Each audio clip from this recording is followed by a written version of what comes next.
All right, do not adjust your computer. It is not really the Midnight Prism. It is actually a special High Heresy, but I played the Midnight Prism intro because technically it is midnight on the West Coast, so I felt like, yeah, why not? It fits. But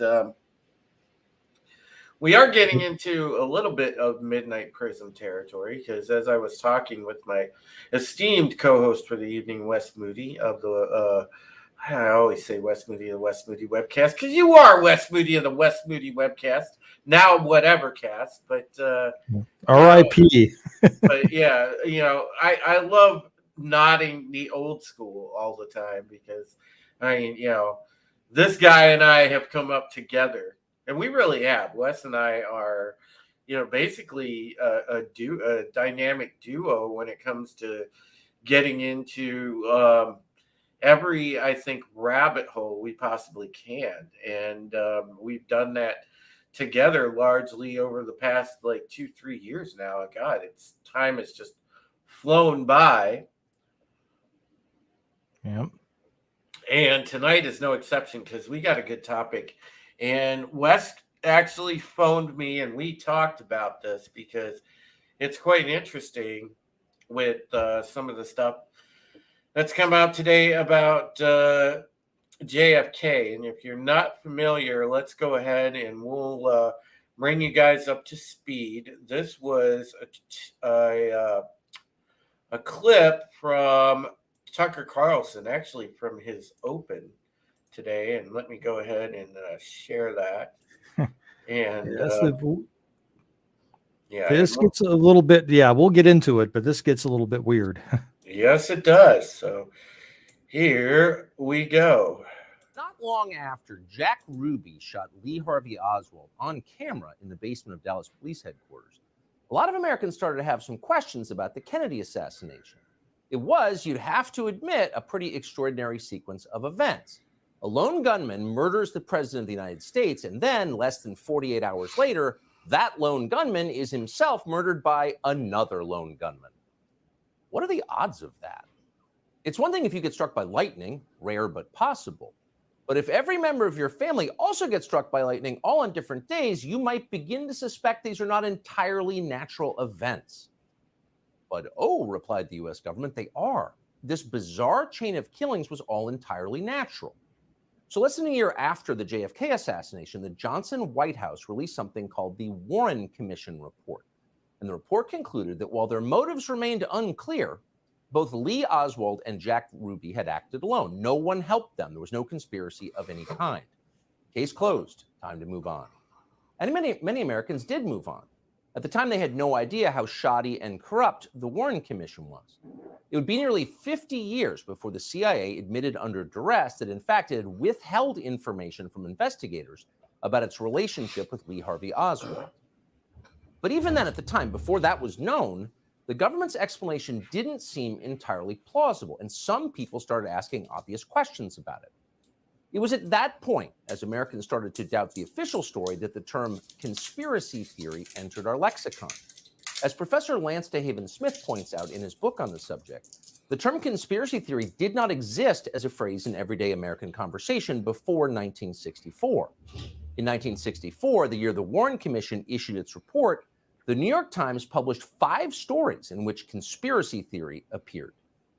Now, today, of course, the term conspiracy theory appears in pretty much every New York Times story about American politics. It's wielded, now as then, as a weapon against anyone who asks questions the government doesn't feel like answering. But despite 60 years of name-calling, those questions have not disappeared. In fact, they have multiplied with time. And here's one of them. In April of 1964, a psychiatrist called Louis Joylin West visited Jack Ruby in his isolation cell in a Dallas jail. Pause it, Drew. West's written assessment, he found that Jack Ruby was, quote, technically insane and in need of immediate psychiatric. Okay, so this Dr. West guy shows up all over the place, and Tucker's about to talk about it. But he was an MK Ultra psychiatrist, and he talks about how he was meeting with. He'll explain it in a second. But what's interesting is I just finished this book called Chaos by this author Tom O'Neill, and apparently this Dr. West was also involved and peripherally connected to, in many ways, the Manson family and Charles Manson. So, I mean, there's a lot. This is what we talk about when we talk about going down the rabbit hole, right? Mm-hmm. You pull that thread, you look at that, you see a name. Oh, this Dr. West guy. I wonder who he is. And he shows up with Jack Ruby here, MK Ultra, and he's tied to the Manson family. So I just wanted to make that aside. Let's go ahead and continue the video. All right. Hospitalization. Those are conclusions that, puzzlingly, no one who had spoken to Jack Ruby previously had reached. Ruby had seemed perfectly sane to the people who knew him. Louis Joyland West pronounced him crazy. But what West did not say was that he was working for the CIA at the time. Louis Joyland West was a contract psychiatrist for the spy agency. He was also an expert on mind control and a prominent player in the now infamous MK Ultra program, in which the CIA gave powerful psychiatric drugs to Americans without their knowledge. So of all the psychiatrists in the world, what in the world was this guy doing in Jack Ruby's prison cell? The media did not seem interested in finding out. In fact, the New York Times, in an extensive 1999 obituary of West, never mentioned the fact that he had worked for the CIA, much less his time in Jack Ruby's cell. Or the Manson family. So you can see why non-crazy people would wonder about what really happened. And of course, many have wondered. In 1976, long forgotten, the House of Representatives impaneled a special committee to reinvestigate the JFK assassination. Their bipartisan conclusion? Jack Kennedy was almost certainly murdered as the result of a conspiracy. But the question is, a conspiracy by whom? Well, the obvious suspect would be the CIA. Why else would the agency withhold critical evidence from investigators? Is there a benign explanation for that, for maintaining this level of secrecy for this many years? Not that we're aware of. And it is illegal. In 1992, Congress passed the President John F. Kennedy Assassination Records Collection Act. That act mandated full disclosure of all documents by 2017, 54 years after JFK was killed. The last administration promised to comply fully with that law, but under intense pressure from CIA Director Mike Pompeo, withheld in the end thousands of pages of CIA documents. Today, this afternoon, the Biden administration did exactly the same thing. That would be thousands of pages of documents after nearly 60 years, after the death of every single person involved. But we still can't see them. Clearly, it's not to protect any person. They're all dead. It's to protect an institution. But why? Well, today we decided to find out. We spoke to someone who had access to these still hidden CIA documents, a person who was deeply familiar with what they contain. We asked this person directly, did the CIA have a hand in the murder of John F. Kennedy, an American president? And here's the reply we received verbatim. Quote, the answer is yes. I believe they were involved. It's a whole different country from what we thought it was. It's all fake. It's all fake. It's hard to imagine a more jarring response than that. Again, this is not a, quote, conspiracy theorist that we spoke to. Not even close.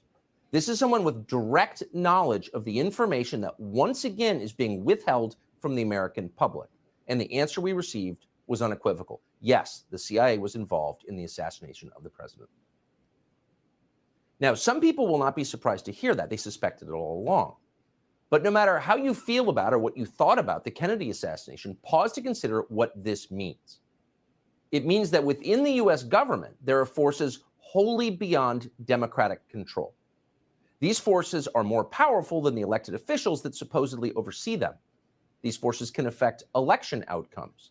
They can even hide their complicity in the murder of an American president. In other words, they can do pretty much anything they want.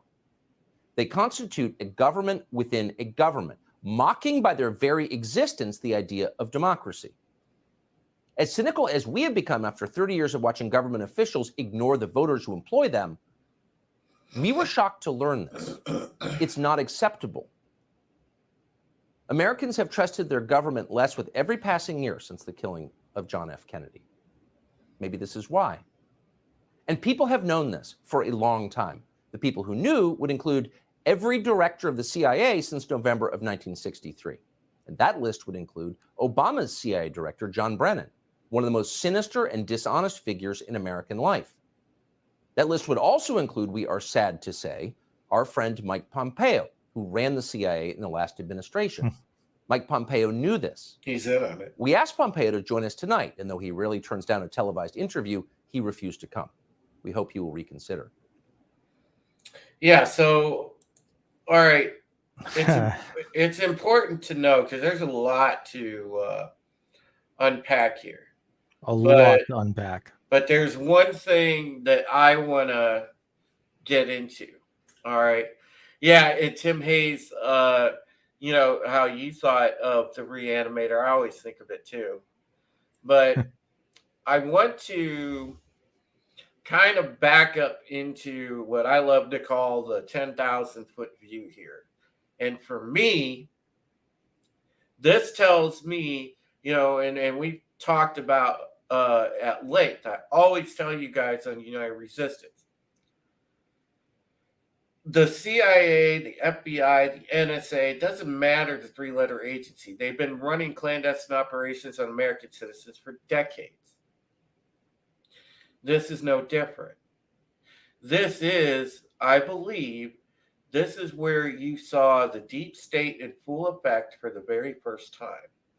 And this was something that was embedded far earlier, because if you want to go and ask the question, and we always ask the question, well, who controls the deep state? Who controls the shadow government? Well, we already know, because it's unelected officials with ungodly amounts of money in centralized organizations, i.e. the UN, i.e. the Council on Foreign Relations, i.e. the World Economic Forum. But well, hold on, Wes. But the organizations that birthed these organizations modern day, this was the original deep state. And we ask, well, who were the original proprietors of the deep state? Well, the 13 original families. So I'm just throwing that out there before we make the next connection to the next rabbit hole that Wes and I are going to go down. And I'll play that here in a second. But Wes, I want you to chime in on my observation first. Oh my goodness. So many rabbit holes. I mean, so many connections. We've talked about it in the past. This Dr. West, for example, that was mentioned. I mean, sometimes you'll just see something and you won't pick up on it. And I mean, like, this could have been an innocuous Tucker Carlson broadcast that just goes over the head, and it is what it is. But sometimes it's like, oh, there's the timing of it, the subject matter of it, some of the quotes in that he mentioned about his source, it just all, and then the other things, it's a lot. There's, where do you start? But just to, you know, as far as the deep state, I mean, there's evidence. I mean, again, if we're talking about the JFK assassination, got Lee Harvey Oswald at some classified sites. I think it's some radar stations, and there may have been U-2s there. And supposedly, you know, during the Eisenhower administration. So, I mean, there could have even been supposedly the Francis Gary Powers shoot down was intended to sabotage Eisenhower for making peace with the Soviets. So you could even go back further than that. You know, then the JFK assassination, the JFK assassination could, you know, that's like, what would you call it? A flex. That would have been, you know, this is happening on American soil. You know, it's like Las Vegas. Las Vegas, the mob had a handshake deal. Hey, we're not going to do any whack-ins in Las Vegas. Las Vegas is like neutral ground. You don't do that stuff in Las Vegas, but it happened. They started whacking people in Las Vegas, burying them out in the desert, and that was the end. And the same thing happens when you have a lot of power with intelligence agencies like the CIA. They're like, we're not going to do this stuff on U.S. soil. Oh, this guy JFK's got to go. We're going to do it here. And then I mean, there's just so much. Well, there is, you know, and I look at this, okay, and what I see is an apparatus that's out of control. But who are these people? Are they rogue? Well, you know, you can make an argument that they are rogue because they're constantly working against the best interest of the country. So who are they working for? Are they working for agents of the people trying to manipulate the world order? Yeah, quite possibly. Because remember, you go back to what is globalist HQ, and that's the UN. Many intelligence agencies are on the same track, country after country after country. Mossad is notorious for running clandestine operations, not only on its own citizens, but abroad. MI6, the same way. Every intelligence agency leads to, at some point, a departure from protection of its mother country to what seemingly seems to be a rogue sort of path. And why is that? Well, is it because they're infiltrated by people with interests that are beholden to the real string pullers? That is a question all in itself.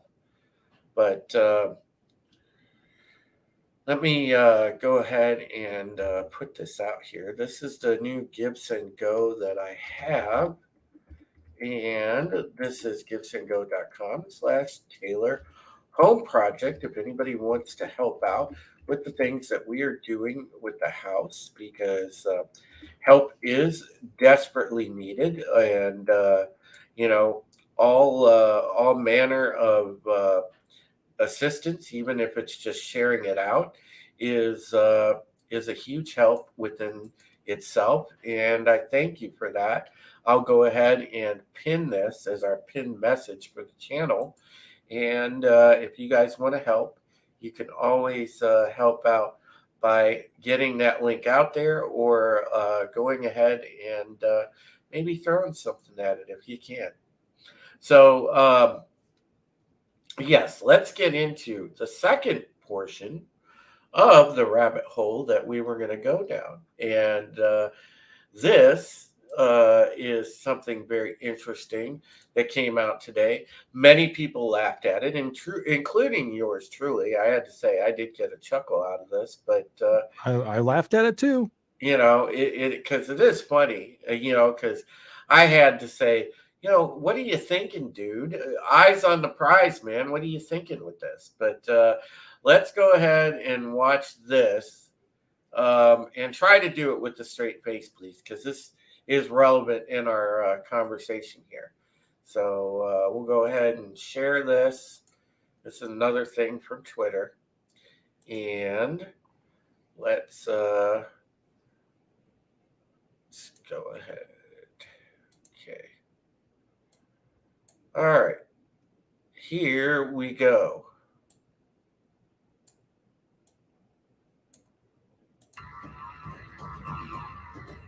Hello, everyone. This is Donald Trump.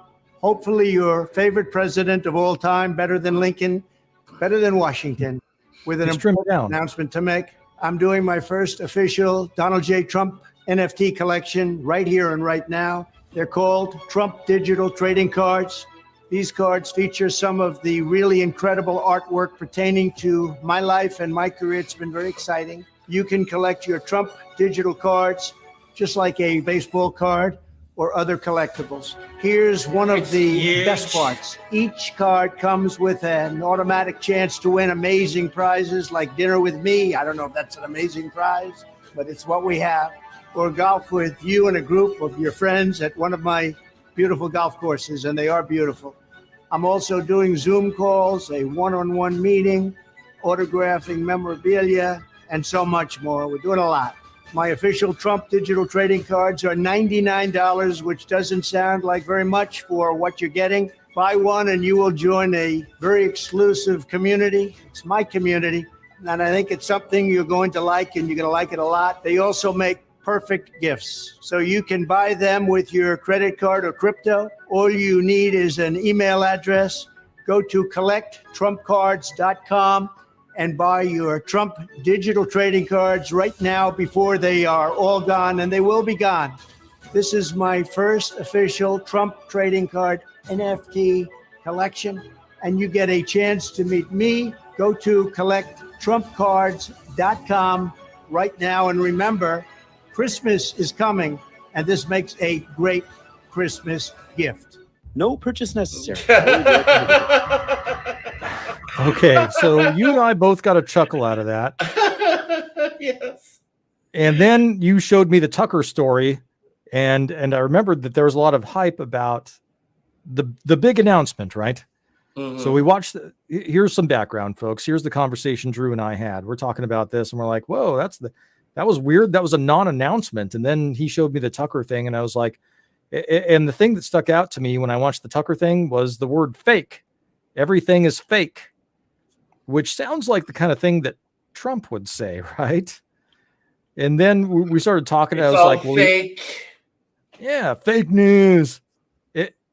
And so I'm just like thinking. I was like, what if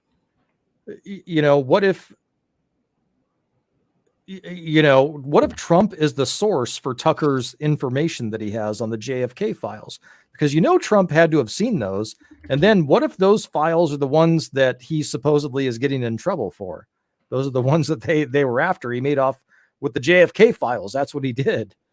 And it again, it's coincidence theory. It's speculation, but it's interesting speculation. I mean, it's the same day. And sometimes with these intelligence folks, if you want to send a message, he was like, there's going to be a big announcement. And then Tucker has his announcement, and then he has his announcement. And what's weird is that this seems very Q reminiscent. We're like going into Q territory here, really, because it's a little bit, yeah. Yeah. What does this mean? Are those two connected? Is this coincidence theory? Is it conspiracy theory? Is Trump telling us that, is Trump with a wink and a nod kind of telling us some things? And now the more I look at this NFT stuff, is that where he's going to be releasing this stuff? I mean, I don't know. I mean, so many questions. What's your take? Well, I don't know. I think the Trump thing reminds me more of one of those late night infomercials where he's just pitching some bullshit. But that's just me. Well, that was my initial take on it. But now that I'm seeing this, I'm wondering, because it's so one of those infomercials. It's just funny, dude. You can have a great group at one of my golf courses, and oh, they're beautiful golf courses. And, hey, look, I love that package, dude. If I could win the golf package, I would be on cloud nine, because I would grab Will, who sucks at golf. That guy can't play at all. I mean, I'm sure I'm worse than Will at golf. I would kick Will's ass on the golf course. But the thing is the thing is, I would enjoy it going to a Trump golf course, or even meeting Trump would be awesome, or getting a Zoom with him, because I would turn that into an interview. But the thing is no. Honestly, when you think about it, it is a very good possibility that is Tucker Carlson's source. You do think that Trump is the source? I don't want to. I would say I am convinced he might be the source by about 60%. There are still some other people that could be in play. Tucker Carlson, his daddy was in the intelligence game, so that his own family has a lot of connections. So it could be a myriad of many different people. But what I'm more fascinated about was what he said about every CIA director being in on it since then. And, it's really interesting to me that Pompeo all of a sudden went silent and won't say a thing. So you have to wonder again, is this where the globalist control stepped in? Was back then, and we're pulling the strings of the deep state to shut him up? Because remember, the deep state is the apparatus that the globalists use directly other than getting their own people elected into governments to influence the cultural thinking of people at the time, because they run ops almost constantly. All of these agencies do. You know, you're under a psyop pretty much daily, whether you know it or not, folks. That's how it is. I mean, they've psyoped us so much, it's created a split reality. And it really has, because if you look, the one that they've crafted tries to tell you, oh, it's normal to send young children to drag shows. It's normal to have the trans agenda setting culture. It's normal to play the race card 100% of the time. They've tried to normalize all of this very extreme behavior by a very fringe group and demographic. And it's, in doing so, created a split reality. And that's all because it goes back to they've psyoped the public into it via their control of mass media, big tech, and every other institution that they could get their hands on. And then it goes also back to your governmental controls. Absolutely. Yeah, I mean, there's definitely a split reality going on. I don't know what's next.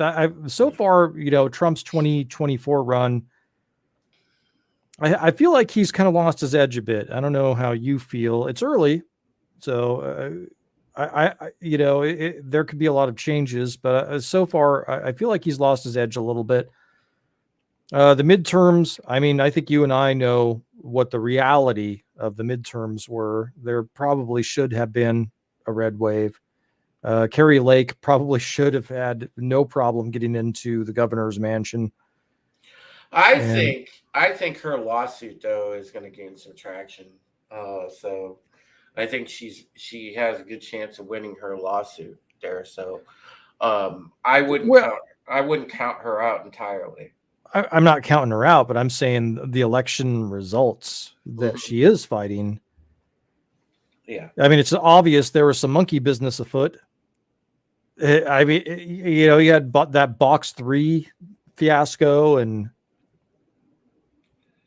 it's all very strange. There was a very interesting Twitter space that I was in last night, Wes, and I don't want to get too far off topic here, but I was in there, because I meant to tell you about this. I didn't get a chance to tell you about this during our phone conversation.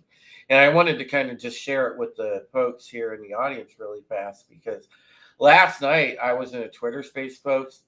And again, thank you to everybody originally, like Tina Bojan and a couple of other people in here that originally sent me to DC to cover the J6, because I was in a Twitter space last night, had a number of the people that were either held in the DC gulag for a period of time or were still, under incarceration, whether it be house arrest or some other form. And, the stories that these people that were incarcerated were telling, like the J6 grandma was in there, and some of the other people, the higher profile people that have been held that have told their stories. Even Brandon Straka was in there.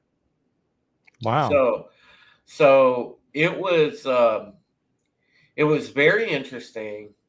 And what it boiled down to is, again, you see the power of rogue government, rogue intelligence agencies.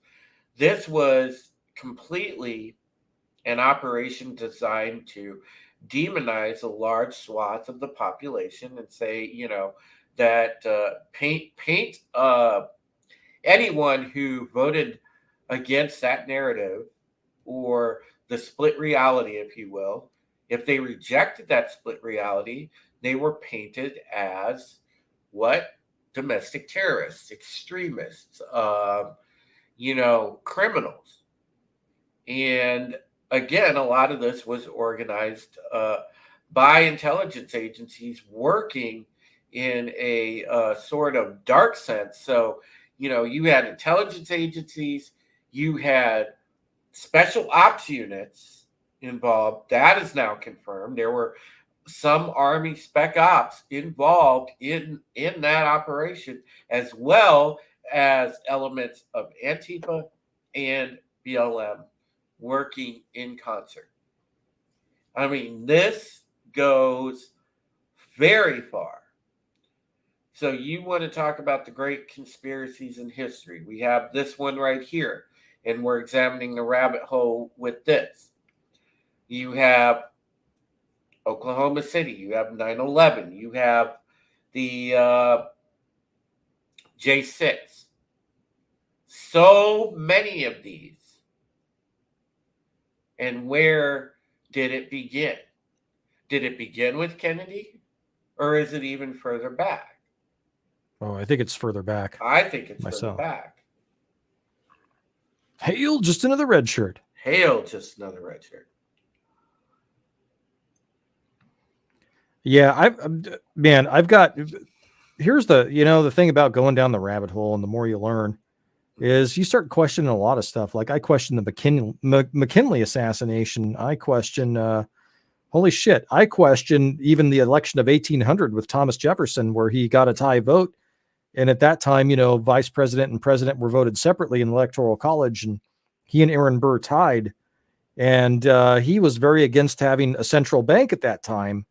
Mm-hmm. And that was Alexander Hamilton threw his support to Thomas Jefferson, and the first bank of the United States was totally untouched. And he never even made a move on the first bank of the United States.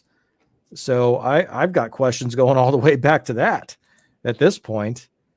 Was he intentional? Was Thomas Jefferson intentionally sabotaged? Was there an intentional tie? Supposedly it was a miscast vote that caused the electoral tie of 1800. But I've even got questions about that stuff now. I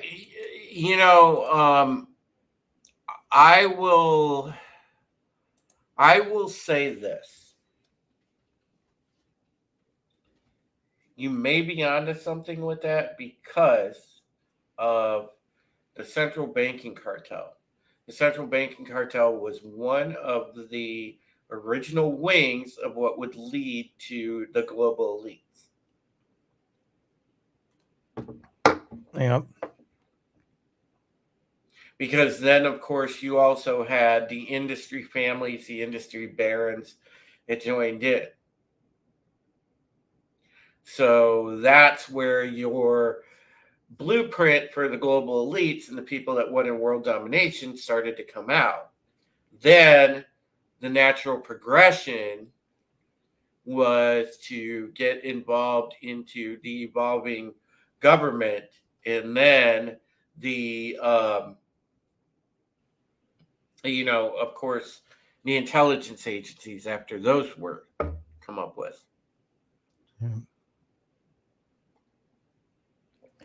Yeah, it's fascinating, and but even during that time, even with the central banks that we had at that time, we still had much more freedom and liberty than we do now, and we need to get back to that before we lose it, because once you lose it, it's gone.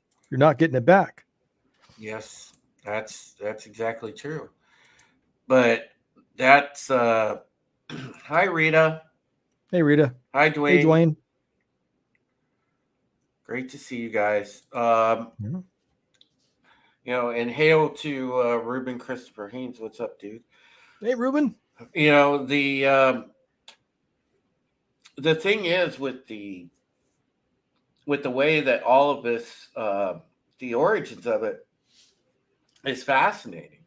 But yeah, you'll always have those out there that lust for power, and a lot of people feel when you have when there's no limit to your wealth and to your reach, that you can do anything. You're above the law. You dictate the law. You create the law. You create the culture, you create the entirety of society. That's what these people think. And that's what they began from, because their ancestors thought it, their relatives thought it. So, this has been a long time in the making. And when we talk about over 100 years, that's no exaggeration. So beyond hoarding knowledge and being able to print money at will, what do these people contribute to society? If everyone has the knowledge and we have sound money, what is the point of them? Well, it takes the elitism out of it, because everybody has a chance at that point. And that's how it really should be. But they won't ever do that, because they want to create that class gap, that almost slave master class. And yes, I know I said dirty words. You can't say slave and you can't say master because they're trigger words. Because, oh my God, the anti-racist people will get upset. But no, I'll say it anyway because I don't give two fucks. But the thing is that's exactly what they're trying to create in the class gap. So don't have any illusions about it. These people, these power elite, the global elite, they want that class gap, because to them, you are wage slaves. You are just to do your part. Well, more than that, they do consider you a useless eater. Yeah, you don't serve their interests. If you are deemed useless and a useless eater, then guess what? You're dead. Get your booster. Get your booster. Did you get your 6 booster? For Christmas, I want you guys to come down here and get your boosters. They're free. Yeah. You might get a cookie and a donut. Get your booster. Hey, so speaking of which, have you seen that there's a new... Oh, God. This is what we're talking about when you go down the rabbit hole and you start tugging at these threads. There's a new simulation by the Bill and Melinda Gates Foundation and Johns Hopkins. Johns Hopkins, yeah. Yeah. That there's going to be so much like Event 201, they did a simulation where a deadly virus goes out, and this time, how COVID-19 didn't really affect your the children?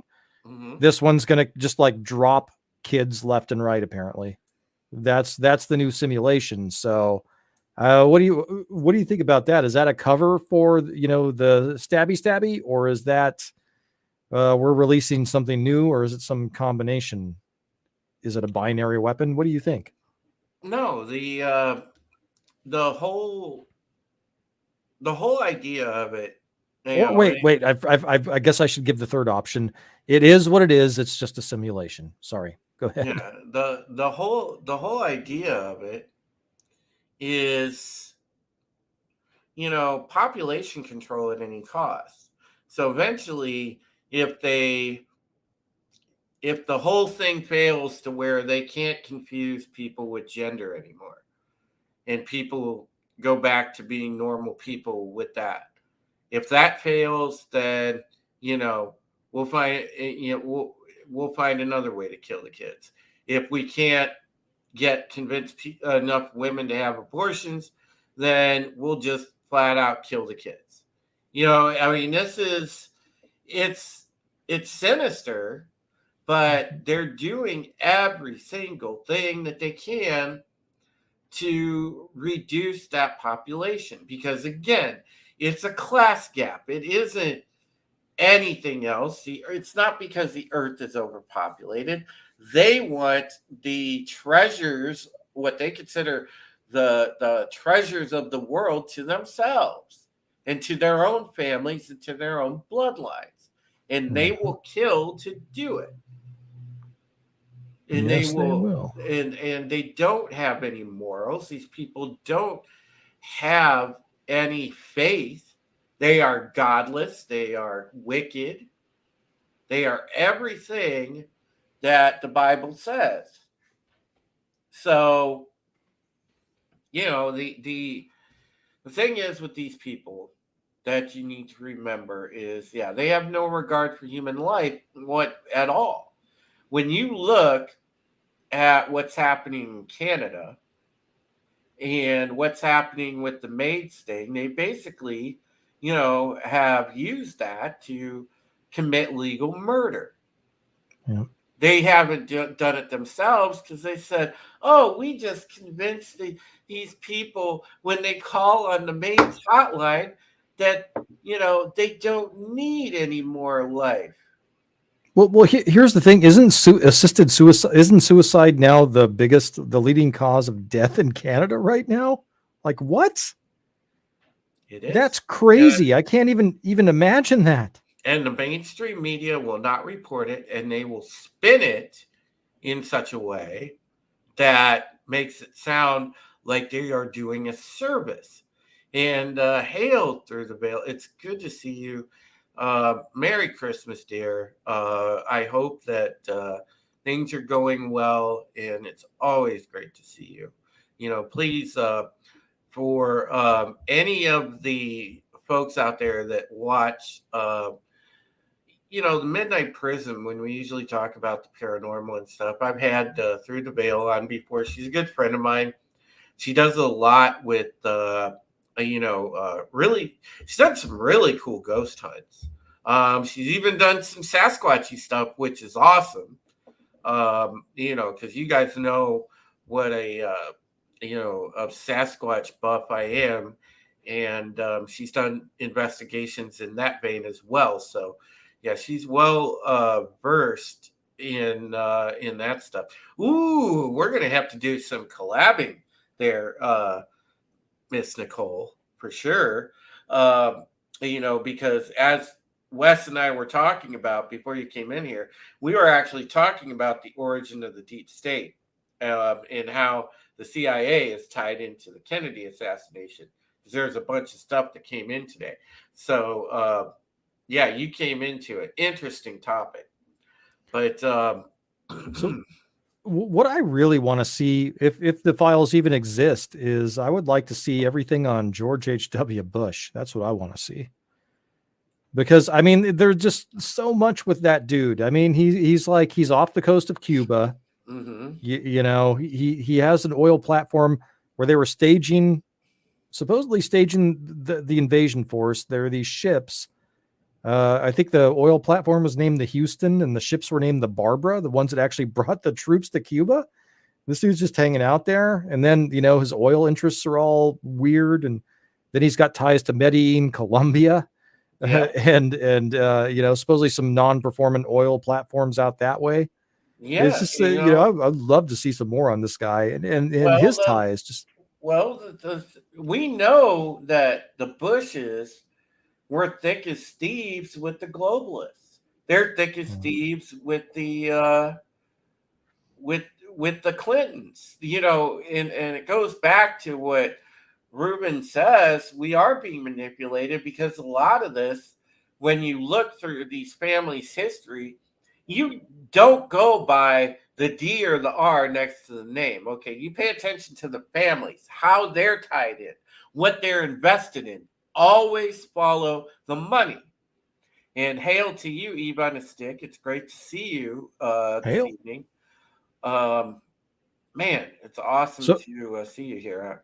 So I'm sharing something now with you because before I lose my train of thought, we're talking about the children, right? The Bill Gates thing, the latest simulation. And I couldn't help but think of this item here that I'm sharing. And when we're talking about predictive programming and such and thus. Okay. Do you have it in the private chat? I'm sharing it right now. You should be able to. Yeah, there you go. Oh, there we go. Yeah. The DIA, the Denver International Airport, which in and of itself is another rabbit hole you could really go down. But the murals, the weird murals with the dead children, that kind of portend the end of the world.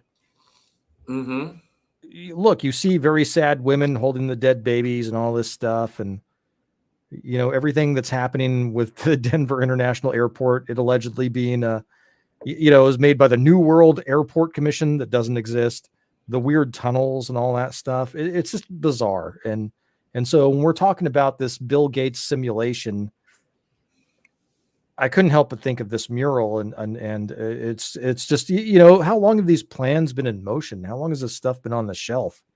Well, and that's why I say I think it goes back a full century at least, and then because I think that's where the origins of it started. First with the banking cartel, and then with the industrial gang. That's where it started. Those families, along with the Swiss and the Jewish bankers, they really went in about, hey, this is what we could do to the world. This is how we can gain control of the world. And the plan evolved. It went over generations of their families. So, and then you get even more families involved, like the Bushes, like the Clintons, it filters down. It's all a big pyramid scheme. Yeah.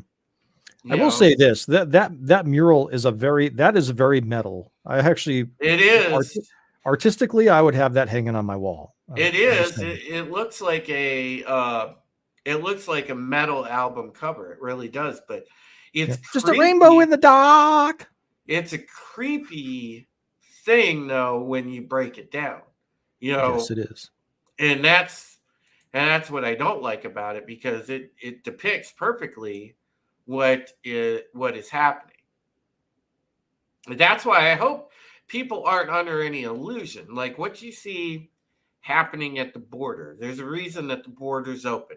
What you see with the constant assault on the children, the pedos, everything else that kids are facing, the deliberate push to try to trans the kids at a very early age. It's just all of this, it's all a destabilization op, very sophisticated, but all of these elements are all parts and parcel to what this operation is.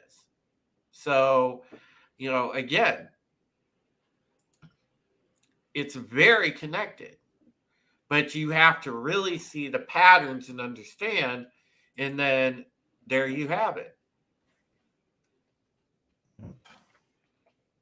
Ruben's talking about the sinking of the Titanic, and there's boy, that's another rabbit hole you could really go down. Yeah, I mean, there's just so much.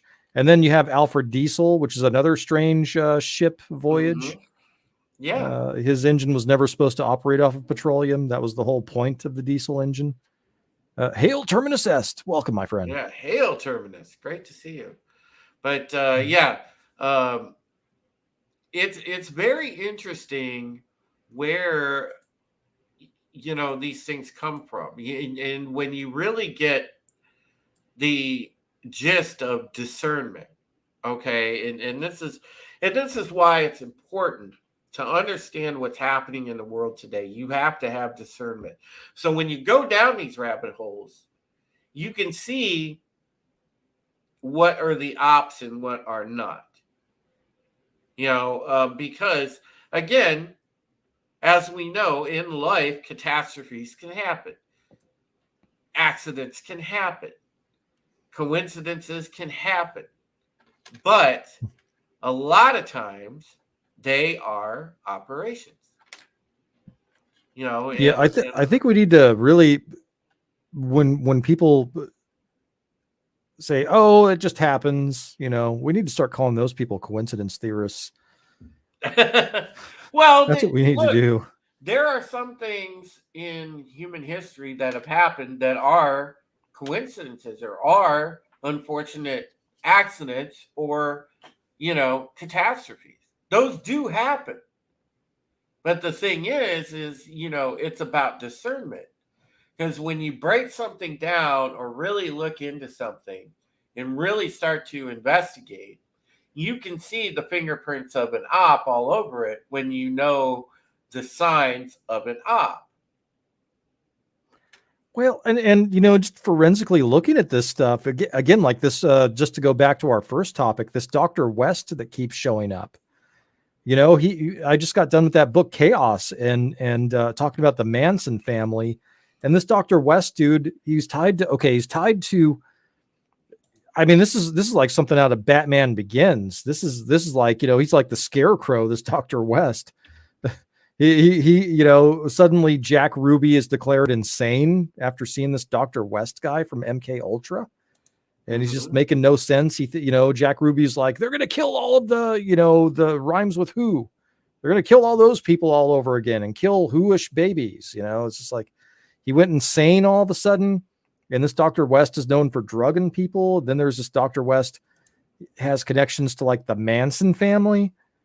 It's like you don't even have to dig very deep. And then, you're looking at George Bush, that memo. We briefed George Bush, the J. Edgar Hoover memo on the JFK assassination.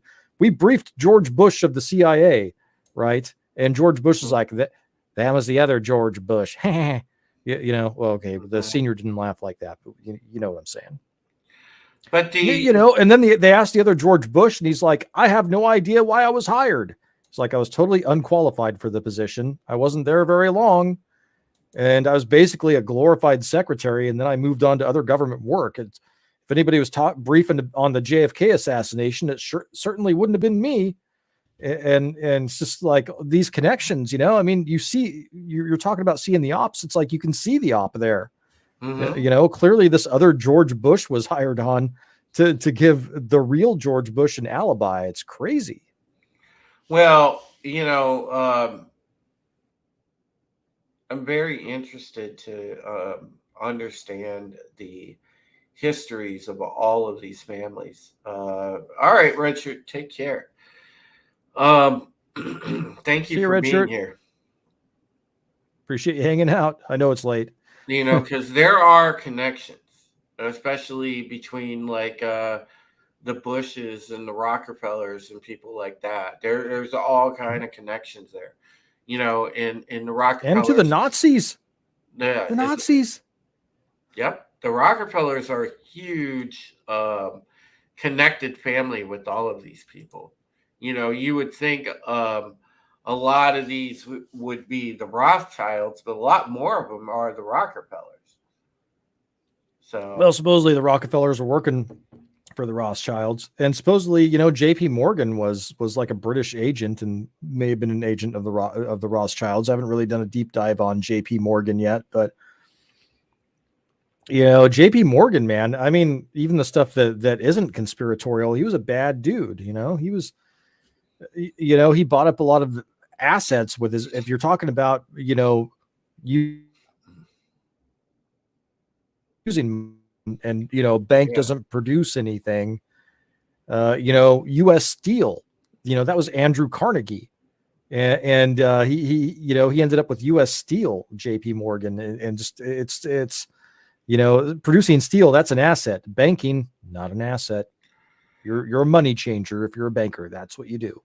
I always wondered that. Eve on a stick. I always wondered about that. How they do the blacked out redactions on the. They have a special blackout marker. You wonder, don't you? I really wonder about that. Well, and here's one of the things when George Bush Jr. his Air National Guard stuff. Mm-hmm. So they had an unredacted one, and then they had a redacted one, but supposedly you could go in there. And they did it in a PDF, so you could undo the black and see the name. And they were talking about this James R. Bath guy, who was tied to banking, and I think that was in Family of Secrets. I could be wrong. My memory is fading. This is where notes would come in handy. But they wanted you to not see that tie between him and this James R. Bath guy, because like, who's James R. Bath? Who's James Bath? Look it up. And that's another rabbit hole you would go down. And in that book by Russ Baker, Family of Secrets, he was talking about people were talking about George W. Bush potentially being the president back in the 70s. What? Yeah. Like, this guy could be president someday. He's connected. Wes, go ahead and take it for and wax poetic for a moment, because I need to step away to the gentleman's room. I will be right back. Alrighty. So yeah, folks. I mean, as far as going down rabbit holes, I mean, again, you pull at that thread, and you would think this stuff would be far more hidden than it is, and it's not.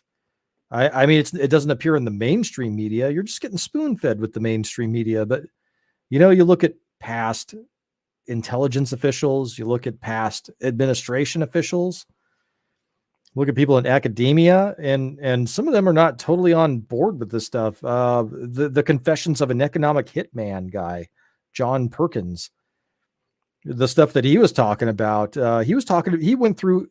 If you look at, if any of you have read Confessions of an Economic Hitman, or you've listened to it on Audible, I think it's actually available free on Audible right now, so you might want to check it out if you have a membership. But he's going into talking about his recruitment process and how he thought that they were never going to hire him because he had too many flaws. With his upbringing, he had kind of a dysfunctional-ish upbringing. I think he had a weird strict Catholic upbringing, or maybe he might have been a Jehovah's Witness. I'm trying to remember. Sorry, I'm a little foggy, folks. But he's talking about how he had issues with women and all this stuff, and issues with money, and didn't think they were going to hire him for this job, and they would just like kind of hint around what he would be doing, and eventually, they saw that, and that's the reason they hired him, because he had those weaknesses, because he had been deprived of those things. And that's how they sucked him into being an economic hitman. They sucked him into that because he had weaknesses with women. They sucked him into that because he had weaknesses with money. He wanted to live that exciting high life. And then, once the people he worked with, and like, I think it was Panama during the 70s, who was before Noriega? Was that, wasn't Arbenz. Was it Arbenz? I'm trying to think. I'm sorry, I'm drawing a blank. But he was talking about how these people were his friends, and if they wouldn't go along with the program, they just wanted a little bit of scratch for their folks, the people at home, for their raw materials, and just like they wouldn't go for it. And if that happened, then your plane gets blown up, or they get killed. They would sick the jackals on them, and if the jackals didn't work, then you'd send in the military. And it's really a fantastic look at that stuff. And he feels guilty and remorseful about it, according to him. And if you look at him and his public speaking and his interviews, this John Perkins guy, you would never peg him as the type of person that would be doing this stuff. You would say, this guy's a clown. Like, no way this guy would be representing a government or a high-powered corporation. But I mean, it makes sense, and I guess at some point that gives you a little bit of hope that they're the people that maybe may not seem very smart on the surface, like your Kamala Harris's, for example, and the people they put in power, that some of them do figure out that they're the reason they're there, and what maybe they didn't ask too many questions, and they start asking questions. And that they can turn around, they can flip. And so I kind of, it makes me kind of wonder, because Kamala Harris was getting very bad press for a while. And it's like, why would Kamala Harris be getting bad press? And she deserves bad press. Don't get me wrong. But was she growing a conscience? Was she starting to ask questions? I have to wonder.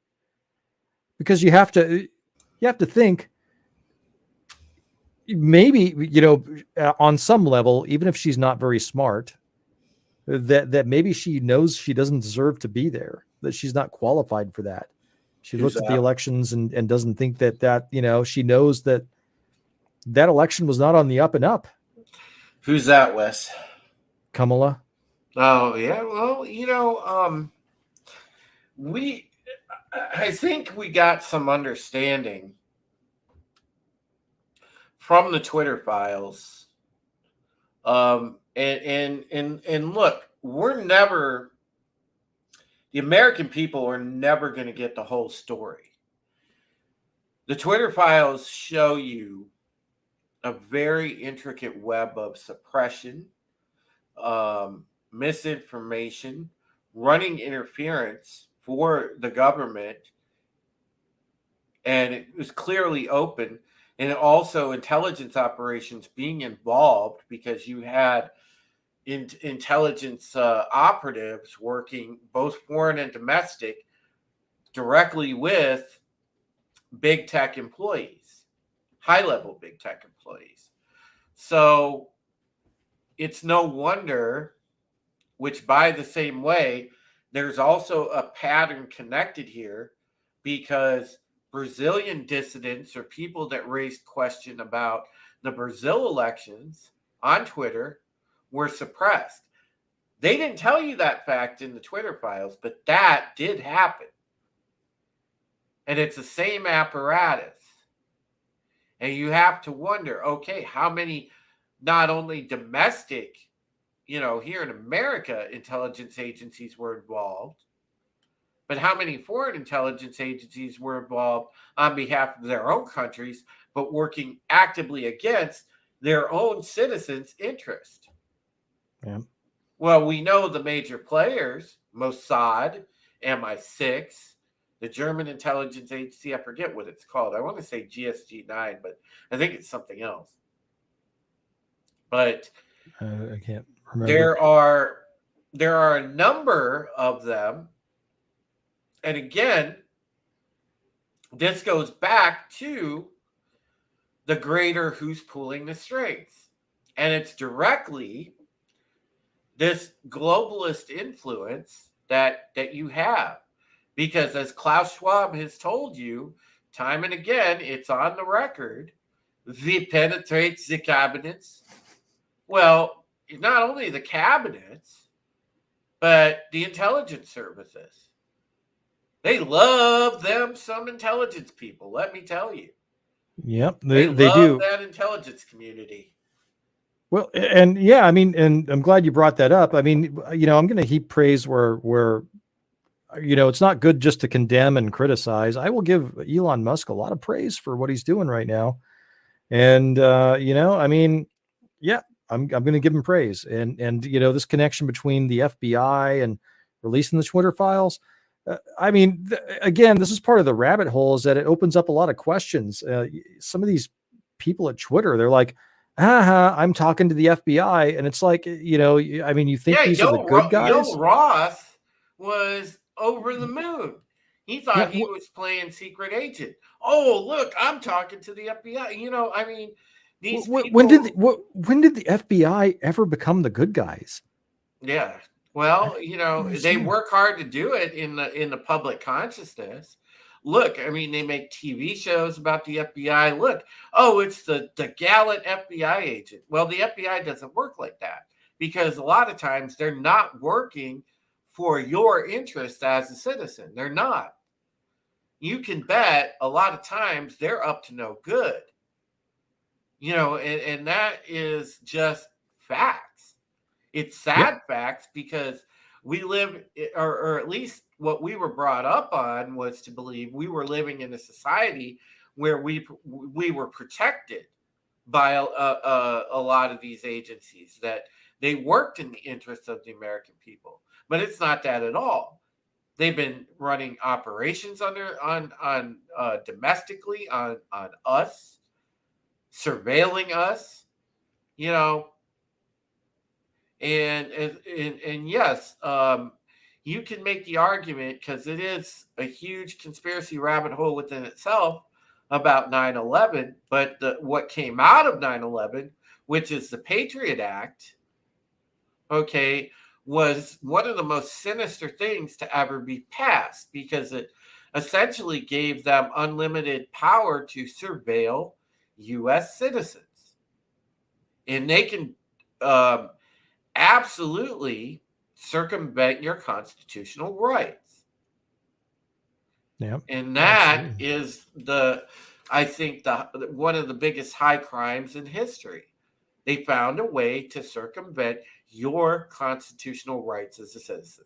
That is scary. But that's It is, yeah. You know, listen, and that Susan Lindauer story, I think she was like one of the first Patriot Act victims. Boy, that's a harrowing tale right there. I mean, running afoul of these people, it's pretty nuts when you look at some of the stuff you have to go through. It kind of makes you, I'm glad, kind of makes me in a way kind of proud that we haven't taken off and that we're small potatoes, because I don't want to go through, man, I don't want to go through doxing. I don't want to go through hate mobs. I don't want to go through having my car blow up when I go to start it in the morning, or being surveilled, being poisoned, and all the other stuff that these guys try and do when you run afoul of them. It's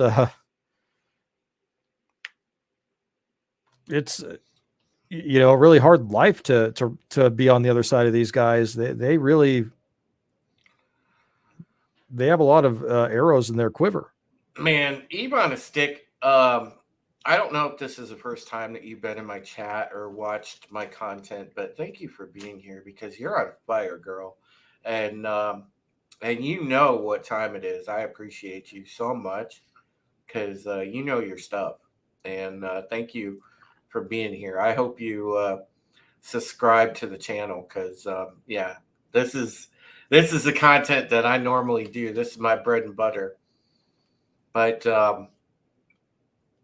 no, you know, and I look at, as I referenced the Twitter space I was in earlier with the J6 people, and listening to their stories, how they were treated.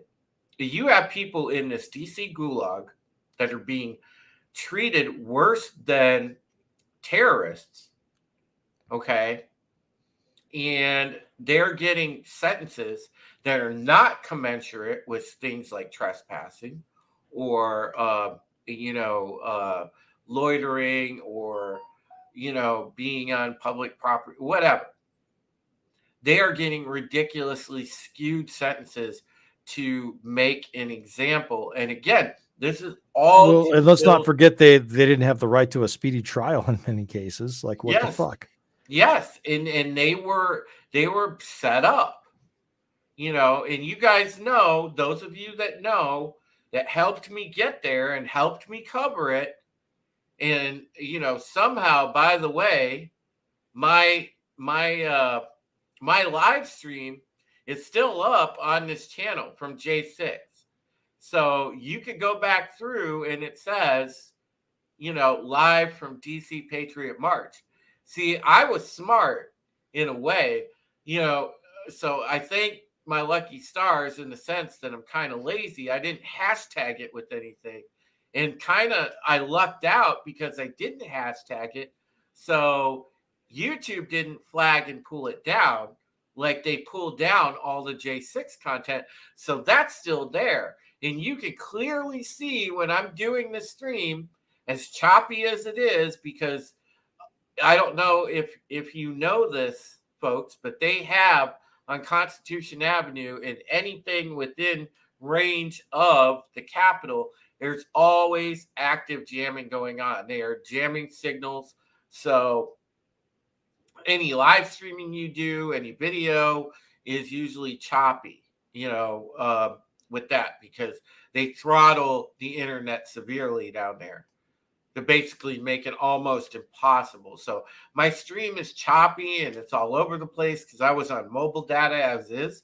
But you can still see from the stream, when you pay attention to it, the crowd itself. Because when I was there, I got there as President Trump was speaking. Then I'm going through the crowd. I'm following the crowd.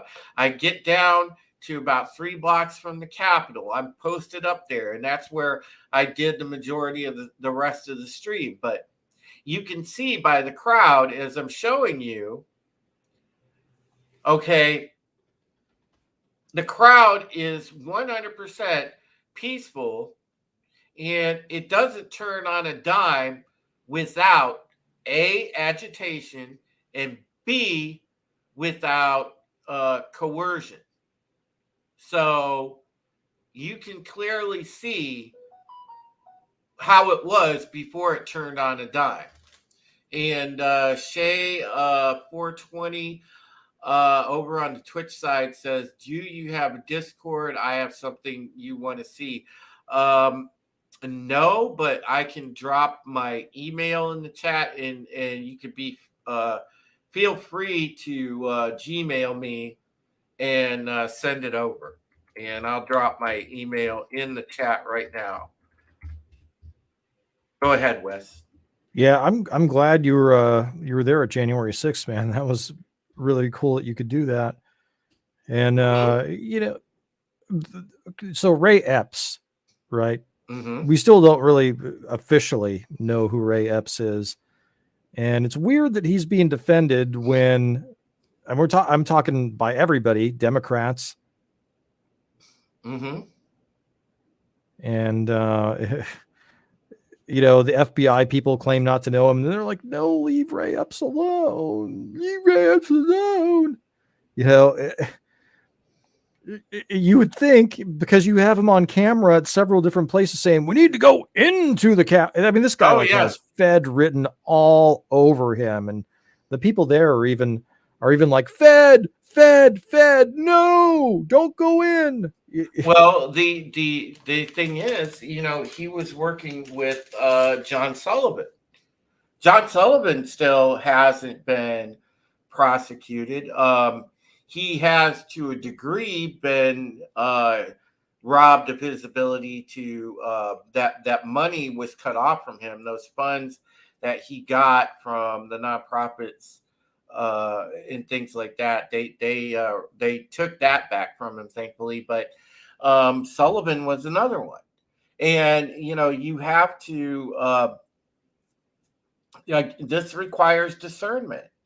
It requires discernment, because when you go through and you see and you pay close attention, and I'll tell you the stuff, folks, that you didn't see on camera. For example, and I don't know if I even shared this with you, Wes, or I may have, but at the time when I ended the live stream that day on the 6th, because I told people right before I ended the live stream, because I could hear, because this was just the beginning, I could hear the flashbang starting to go off and stuff over in the distance, because I thought they were big fireworks that people were dropping like in the front just to be assholes, whatever.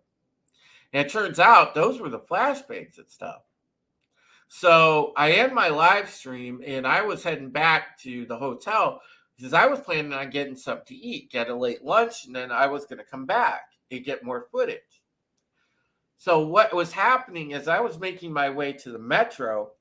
Out of an alleyway close to the metro comes this guy, looked like he was hurriedly putting on camos. And hail to Courtney's Fellowship of Oddballs. Hi, Courtney. It's great to see you, dear. So I went and I saw this guy clearly did not look right. Okay. And I just kind of scratched my head like, okay, what's this dude's deal? Because it stood out like a sore thumb. You could see characters in the crowd that did not fit the normal, average, everyday citizen. Like almost like they were trying too hard. Or they just didn't stuck out like a sore thumb, period. Because, you know, my friend in the chat, Will, was also there, you know, and he could tell you from a completely different perspective that, you know, in the areas where he was, same thing. There were definitely bad actors within that crowd. That's no lie. And then you put on top of it the fact that we knew earlier that day the intel that I got from other journalists. Jack Posobiec could put out, hey, listen, there's going to be bad actors here. You know, BLM and Antifa are going to be involved, and they're going to be in plain clothes. So he was right. He was spot on about that, because they most definitely were. But what we didn't realize was the amount of federal agency interference that there was in that crowd too. And then don't forget, there was a reason why all those National Guard personnel were turned away and said that they weren't needed. Because Trump was going to bring the National Guard in. Yeah. Just to make sure it was on the up and up. Yeah, I mean, you see that, and that's another rabbit hole thing. You see, if you look, the three tramps in the JFK assassination, right? Mm-hmm. Those dudes were supposedly tramps. They're way too well dressed. They're all way too fit, way too clean cut. Mm-hmm. The umbrella guy on the grassy knoll, all this stuff, just none of it makes any sense. So, they have a playbook, and it's served them well. It works. Mm-hmm. Although in J6, I don't think they quite got what they wanted. No, because you never underestimate the strength of a populist movement. Because remember, folks, the apparatus of power in DC, the apparatus of power globally, they don't like populist movements because it encourages free thinking. It encourages people to question. And once people start questioning and start asking the on-target questions about what's happening, that directly runs counter to them being able to pull these type of plans off. Because if you have an awake citizenry, then you can't pull the wool on over somebody's eyes. Shay, all you have to do is just email me directly from your email if you're sending videos, whatever, and you can send them on a phone. You can send them anywhere as long as you have an email address. From email to email, you just attach whatever you need to an email, and you can fire it off to the right person. Hail to Keck 44. I see Keck's in the house. Great to see you, buddy. Yeah, Eve on a stick, you're right. The National Guard wasn't under his power. Because remember, Pelosi was the one that interfered and turned them away. But the thing is yeah, with all of these ops, one of the things that stands out is the patterns that they have, like as you eloquently put, Wes. You can always pick out the feds. It's almost like they have a glow. Well, I mean, so the thing that Ray Epps stands out is you can tell. Okay, here's how Ray Epps is obviously a Fed. That dude is way too confident for the type of stuff that he's saying. This is not his first rodeo. And then, when they start calling him Fed and all that stuff, the way that he reacts, how he just kind of lets it roll off his back, that's a professional. That guy was ready for that. If you would have gotten some random asshole out there, no way. Fed, he would have tucked tail and ran. It just, it doesn't make sense. And then the fact that he hasn't been arrested, I mean, it all makes sense. I mean, even if he's not a Fed, he's just a confidential informant. I mean, it's just, see, this is why you don't have secret police, folks. This stuff is bullshit. They're setting these people up. Most of the crimes that they take credit for busting are crimes they themselves set up. It's absurd. I mean, why do we even have these agencies anymore? First of all, I mean, I'm getting mad. Soapbox time. Mm-hmm. The CIA was just supposed to be a very small bureau that all they did was, from the Office of Naval Intelligence and the other intelligence apparatuses that we had, they were supposed to synthesize it and collate it and present it to the president. That's it. They weren't supposed to be doing anything else.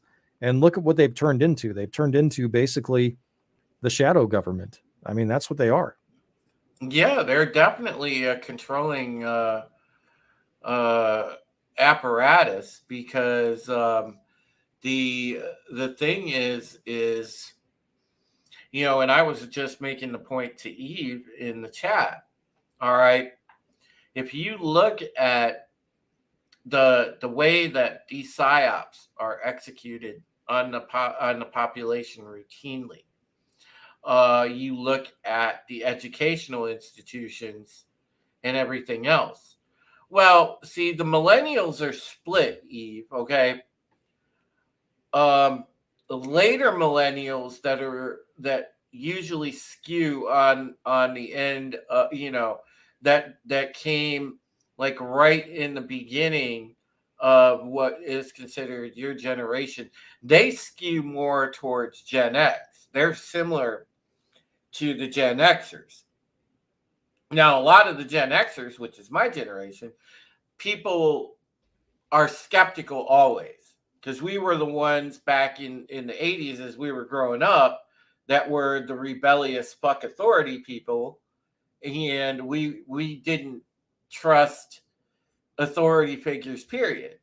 So that turned out to serve us well later on. And Dwayne and Rita, good night. I love you guys. You know that you're my family. Mwah. Love you guys. But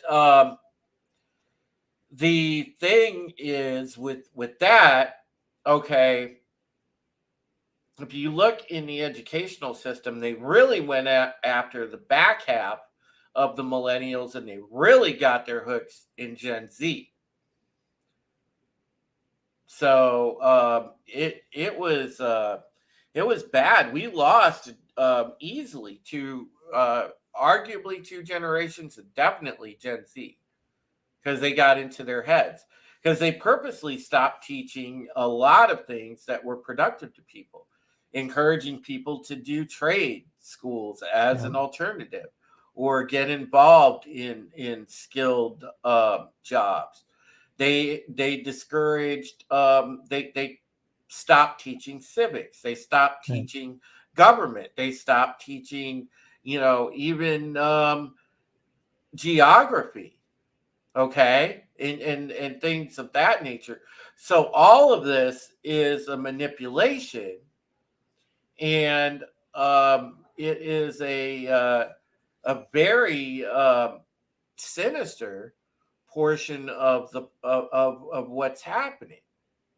So that's how they roped them in. You had people directly that were Communist Party of America types that were tenured professors in some of these colleges, and they're teaching children and teaching impressionable younger adults, like, hey, this is the way. And they tried to make communism popular. You're being the true heroes by being collectivists and by following this, and it's crazy. And Eve, we're back on that. We're back to where we're going to have to make our own clothing. We're going to have to grow our own food. We're going to have to make sure that we are self-sufficient, can supply ourselves. And full transparency here, we're going to have to hoard ammo, and we're going to have to arm ourselves. So, hate to tell you folks, but if you don't know how to shoot, and if you don't have protection, now's the time to learn. Because, it's going to get to that point where for a while, it's going to turn into the Wild West out there. And we need to be ready. So I'm just telling you, that's just facts. Yep. Whatever happens with the world, it's always good to have those skills. I mean, That's the way it used to be. You know, you used to be able to, it was seen as cool to be able to be self-sufficient and to have skills and to be able to change your own oil and change your own brakes and, you know, grow your own food, have a garden.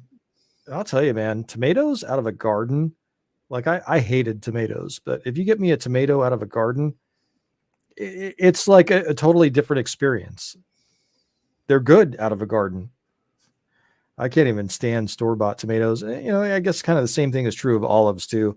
Had a friend that had an olive ranch, or his family had an olive ranch, former coworker, and like those were the best olives I've ever had. They're like garlic, you know, a little bit of garlicky and like there's an actual olive flavor that you don't really get from store-bought olives.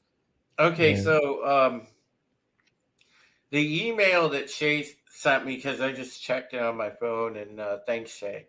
All right, so he says in the email, hey, listen, you know, and he sent and he's got photos attached. I just got done watching a documentary. I've tried to find it in the past. I could never find the shooter, but then I looked really close. And if you pay attention in frames, you can see his hand and his head move back. You see the bullet enter the forehead, come out the back of his head, and the back is missing. And the shooter, you may ask, is in a shotgun seat. You see the hand point at JFK. The gun is pointed right above his head, right at his forehead. It all happened so fast within milliseconds. To see what happened, you have to hold the button and drag it across. I timed it perfectly and tried to be as fast as possible. This was recorded on a phone while watching it on TV. And that's compelling. And Shay, you're not the first person that's told me that. the driver, I'm a skeptic, but I will say this: someone in this very chat mentioned it too. So, well, I'm a bit of a skeptic on the driver theory, but I'll tell you this: okay, if you look at the Zapruder film, the one that's been released to the public, and you know, this is one of the wonderful thing about technology advancing. You and I being YouTubers and having edited videos, and one of the things that's been called out is that there's a dark spot that they tried to get to match his hair, and it's obvious. I mean, this is like, okay, so if we have Photoshop, this would be like, you know, Microsoft Paint levels of concealment. Yeah, and they're clearly concealing the exit wound on the back of his head. Yeah, and they just like tried to make it look, you know, the same color, but it's obvious they put something there. Yeah, Wes, I gotta explain to Shay why I can't share that video on the stream. Because Shay, if I share that video on the stream, it will very likely get pulled down because they will pull it down for misinformation. So I can't share it. YouTube will probably pull it down, but I do have it. I did get your email, so I do have that. Listen, folks, if you want to help the channel, okay, go ahead and there's two ways you can do that. Stream Elements here, if you hit the exclamation point tip command, you can tip the channel, or if you would like to help out directly with the campaign that I have going on, you know, I have I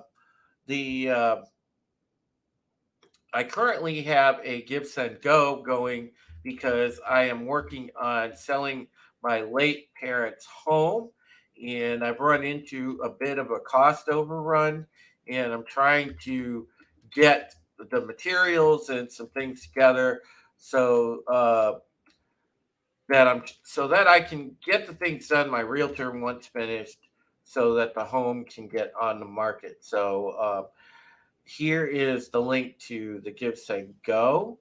It's givesendgo.com/Taylor Home Project. So you can help that way as well. So there's a couple ways to help the channel, either the tip, or you could do the givesendgo.com/Taylor Home Project. And it's anything is greatly appreciated. Even if you just share the campaign out, it does help. But, you know, I am so happy, man. I have gained some awesome viewers tonight. Shay, thank you so much for watching. And Eve, welcome to the family. It is great to have you as hopefully a regular viewer now, because you're awesome. You really know a lot of stuff, and I appreciate your contributing in the chat. Eve says, speaking on culture and what's going on, I had to teach a new hostess at work how to get an ID. What? That starts with knowing how to get in touch with vital statistics to get a birth certificate, get a social security card, buy a money order. Oh my goodness. That's mind blowing, because I had a thing in school where they taught me, it was a class called adult living. I had this in high school, and they taught you all the basics, from balancing a checkbook to getting an ID to cooking to how to basically clean, how to do laundry, how to be self-sufficient. And they don't teach these classes to high school age children anymore, and get them ready to be adults.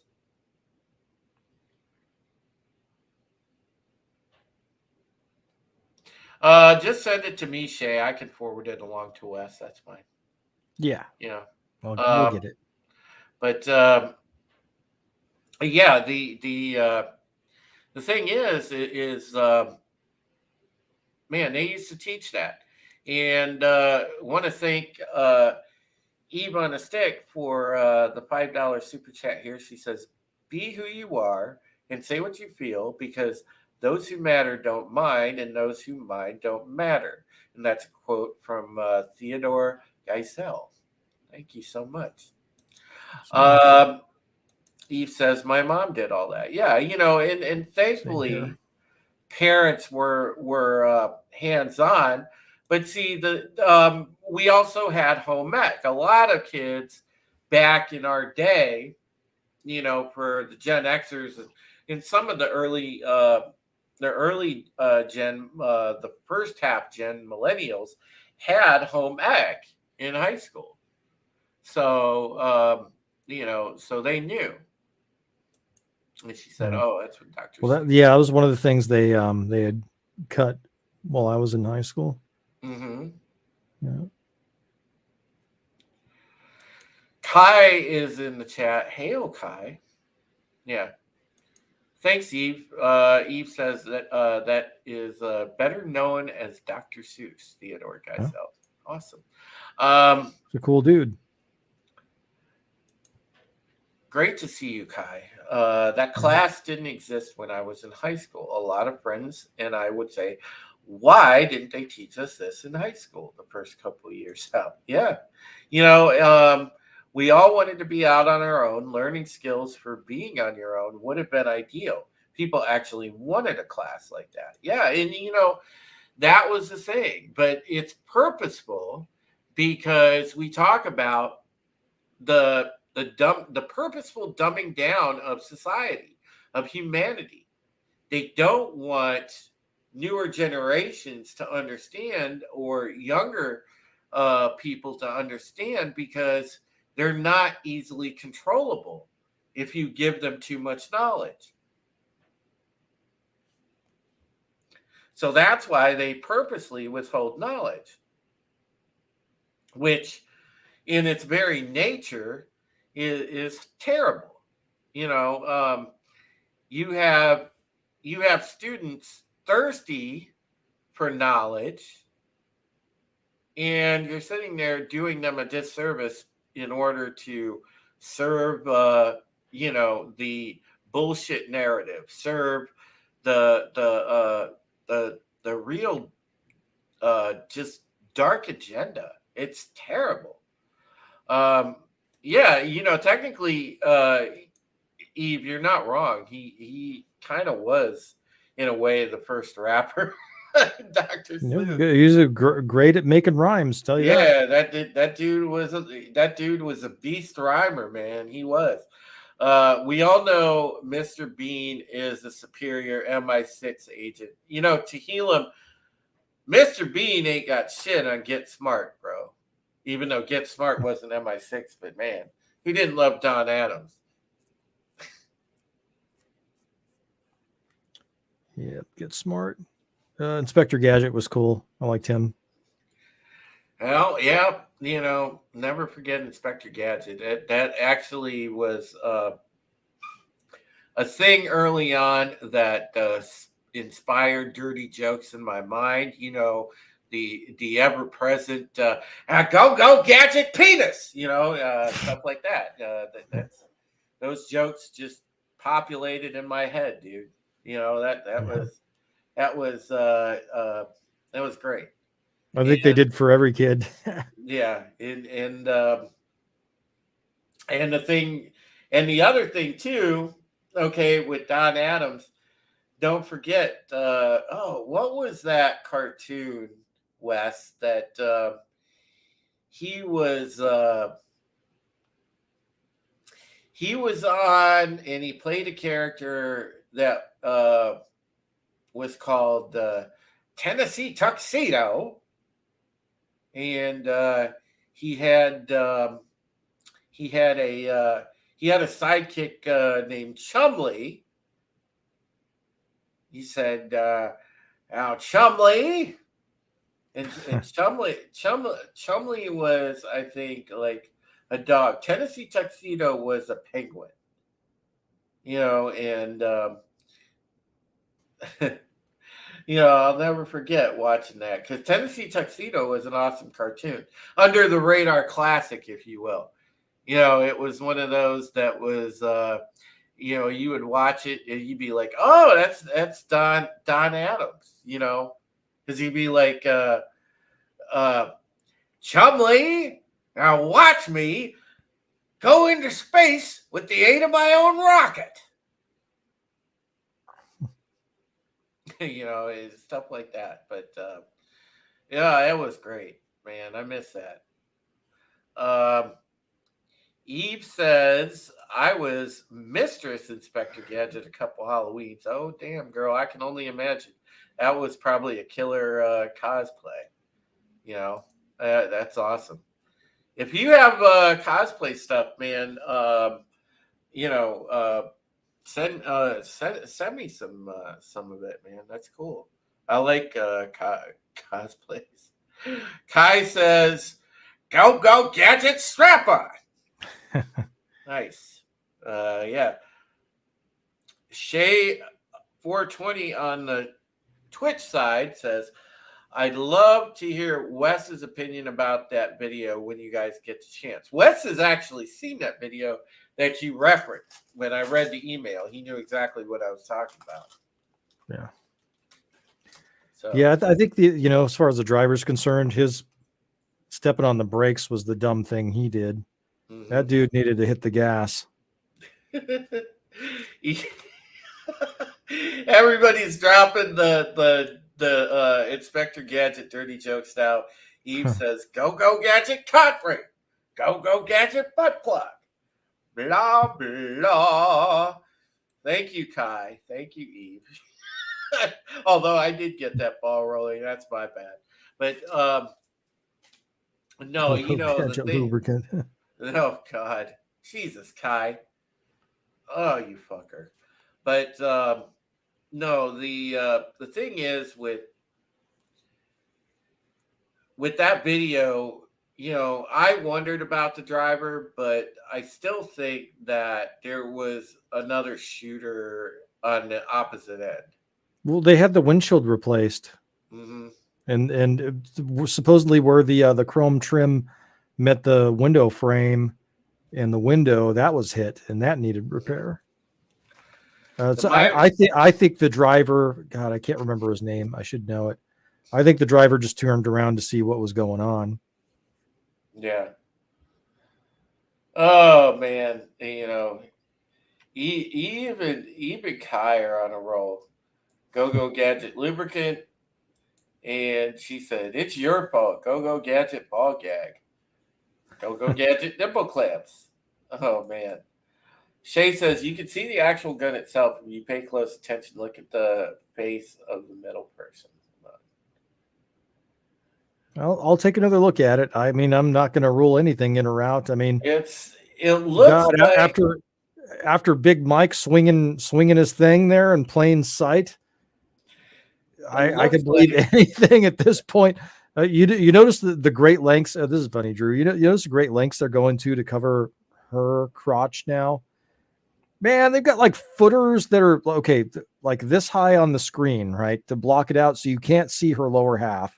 Mm-hmm. And then you've got it to where when they did the unveiling of the new, well, they already had portraits, but they did more portraits. I know it's fucking stupid. They had a phone that was like blocking. Whoops, that was my driver's license there. That was blocking this part of the screen. Like, why would you have that? So you couldn't see her crotch. And it's like, and then there's a birthday video where she starts dancing and she's sitting at a table and she won't get up. And the birthday cake is not like a little slice of cake. It's a huge fucking birthday cake. Mm-hmm. It's like, so what? So Eve, you probably seen the thing because you know. So all I'm saying is, look, and Wes and I both like Michelle Obama's a man, dude. I swear to you. I did say her in quotes, okay? Like Big Mike is a real thing. That's all I gotta do. I mean, there's so much evidence in that. Yeah. Tehillim says, "Go catch it, Michelle Obama." It's probably the nastiest one we've heard tonight, too. Oh man, that's great. See, even Eve says it may have looked like the driver was either the shooter or pushed him into place. Like, no, if you go back, Eve, like, check this shit out. If you go back and check out the Michelle Obama footage when she was on Ellen and she's doing that crazy dance, man, you can see that shit swinging. No lie. It's like, dude, it's like, it's pushing. You're like, what? And then there's another one. Oh, the Christmas one. Big roll of nickels, dude. I should show you it is Christmas time, so a Yuletide log probably wouldn't be completely out of the question here. Check this one out. This is like, okay, first of all, okay, I'm going to set it up. But there's a couple of things that are going on here. Make sure you share the sound. You got to hear it with the music. I'm going to share it in a second here. But look how big they make the footer so that you don't see, you know, this is what I'm talking about. Like, why is that footer so big? And just let me know when to hit the play button here. All right, I'm going to go ahead and add it to the stream. All right, go right ahead. Okay. It's the music, I'm telling you. And watch this. They still can't hide it, even with that giant ass footer. Look at her left leg when she starts dancing. Oh my God! Look, you can see it swinging along there. Look at that! You can see it. Dance. Look. Holy shit! Look at that thing, man! She says, stand like you can see an outline of the head and everything. Stand up and dance with Mrs. Obama and Santa right now. Drop it down. Oh my God! I mean, Jesus Christ, man! That was incredible. Like, what is going on? Bro. That's a roll of quarters, bro. Oh my God! That's like 3 rolls of quarters, man. That thing's gigantic. Oh my gosh. Yeah. Yeah. Eve, you think?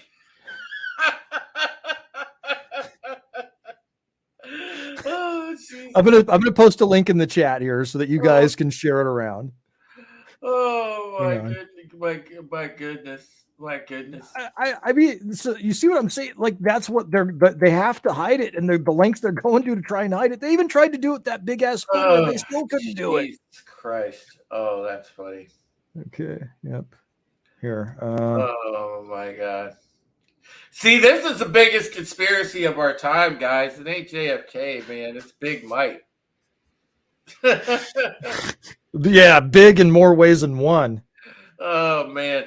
Ebon a Stick says comedian Eddie Griffin said he'd make her change religions. Yeah. Yeah, Kai, she'd be strapped. Well, she's strapped with something. She came unstrapped.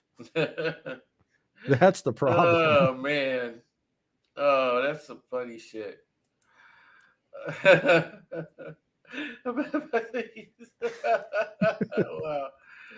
Oh man. Oh, that's great. That's great, Kai. Shay's over there laughing his ass off. That's good. Because you know what? I'll tell you, the thing is, honestly, guys, with everything that's happening in the world, and this is why we appreciate you guys as an audience collectively, because you guys are pretty spot on about understanding the big picture.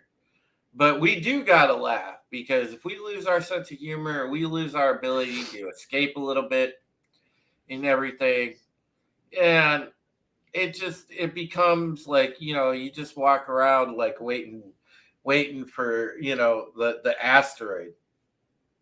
So we gotta have fun. So while it's great to know the truth and use your discernment and figure out what's really going on, man, we still got to be ourselves and have fun. And that's, kind of like to mix a little fun in with it, because, can't be all serious all the time. Sorry. Oh, Shay knows what's up. He said, asteroid, or should I bring up Bob Lazar in Element 115? Ooh, that's a good one too. Yeah. Yeah, that's a good one too. Oh, holy shark bait, Batman, says Eve. Nice. Yeah, that's what I was laughing at. Elam says, for Barack's eyes only. Oh, man. It can't be contained by just Barack's eyes. Everybody has to see it. Well, listen, I want to say thank you again to our audience tonight. I appreciate you guys. Shay, I'm glad you watched over on Twitch. I will try to get more Twitch content out there. Right now, currently, I'm just kind of simulcasting the stuff from YouTube over to Twitch, especially when we do a very interesting topic or whatever, because I like to share that over there. And Twitch, as we know, is dominated many times by more of that socialist leftist perspective. So you don't get a lot of this on Twitch, or you don't get a lot of this content. So it's good to share over there. But I do kind of want to go back to some of my Twitch roots, even though, yes, I'm a political journalist. Yes, I enjoy what I do. But what I like to do is I want to go back to my roots. And eventually I'm going to go back on Twitch and start game streaming again and having a little bit of fun. But I enjoy what I do on YouTube. And those of you that want to catch me on YouTube, my friend here in the chat, Will Curator, of course, Wes is occasionally a part of it. We also have Trina, the Lasso of Truth. We also have Janet from Another Planet. We have a cast of thousands. Every Tuesday, 6:45 p.m. Eastern, we do the United Resistance. That is our main show. We talk about politics and current events for about an hour and a half. And we always get into the best conversations on there. It's a great program.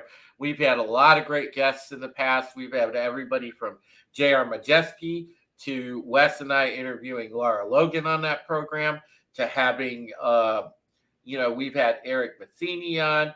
We've had former adult film star Allura Jensen. We've had former adult film star Jasmine St. Clair, who are now both big time conservatives.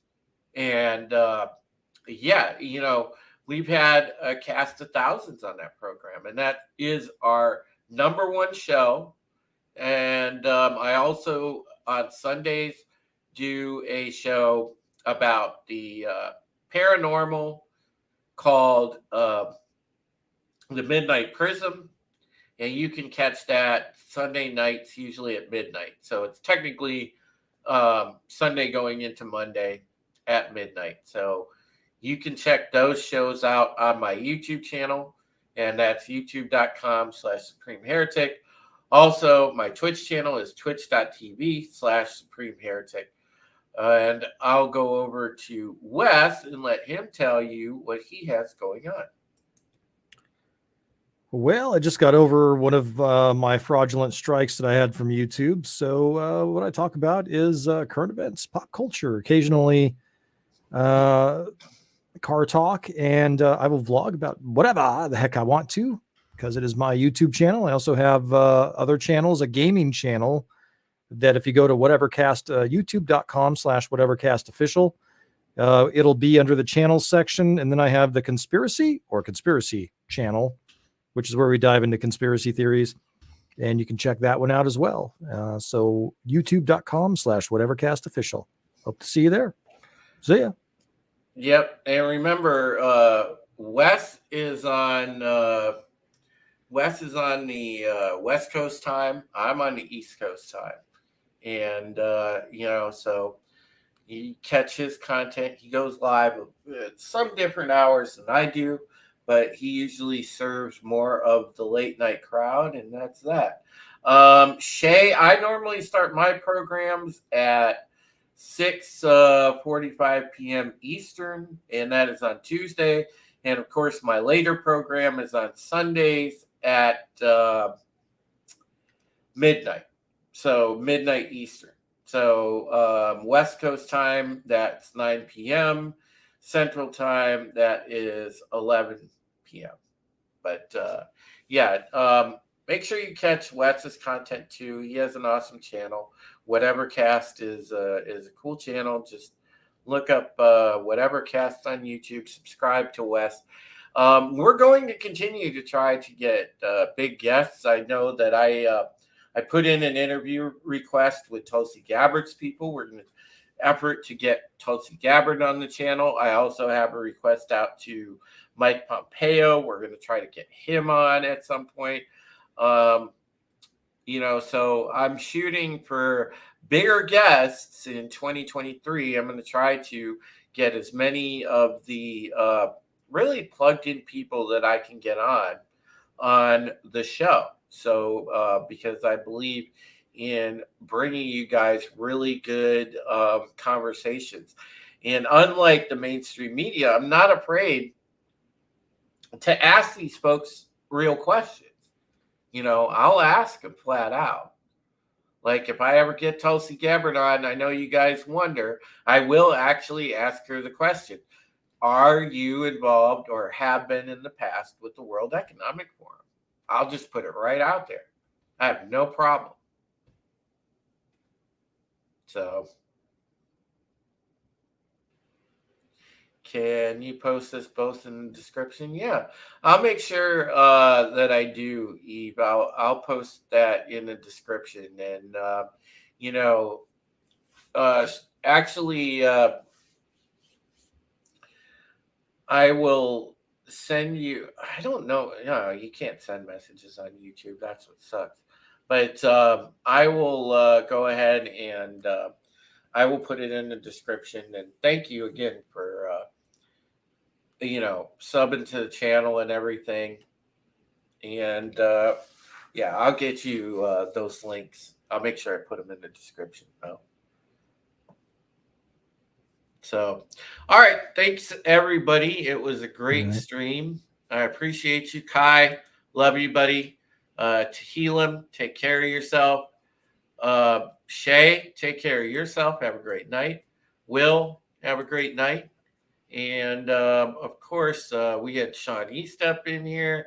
We had Courtney's Fellowship. Bob Balls was here. Ruben was here. You know, we had a lot of people. Just Another Redshirt stopped by. Dwayne and Rita stopped by. Tim Hayes was here. Through the Veil.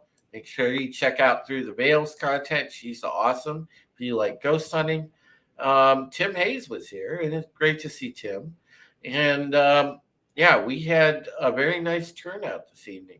And we always do, because you guys are the best audience anybody could ask for. You really are. You rock. And I love free thinkers. I love patriots. And I appreciate you. So, all right.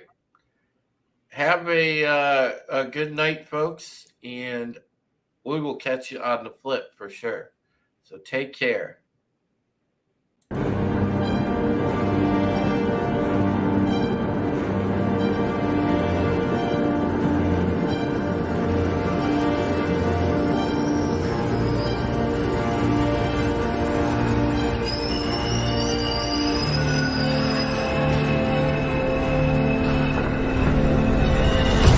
Oh, sorry. Yeah, hi, Coast Casino. Hey, welcome to Sparking News Podcast. My name is Scott. I'm E. Temple Queen of the Place to Be Reviews. I am the Patriot, True Sailor, aka Supreme Heretic. The Red Gaze on YouTube, at the Red Gaze on Twitter. What up, what up, what up? Hello, everybody. It's me, Vinny. The voice of Immortal Coil. Oh, hey, I am the Ghost Bear. What's going on, Tommy? And get anybody to like this? Yeah, I'm Wes Moody of the Wes Moody Webcast. Tone Death, rocking. I mean, we have a lot of cool things over there. I did some magic tricks. Hi, guys. Try to stay here. My name is Monkey Knight.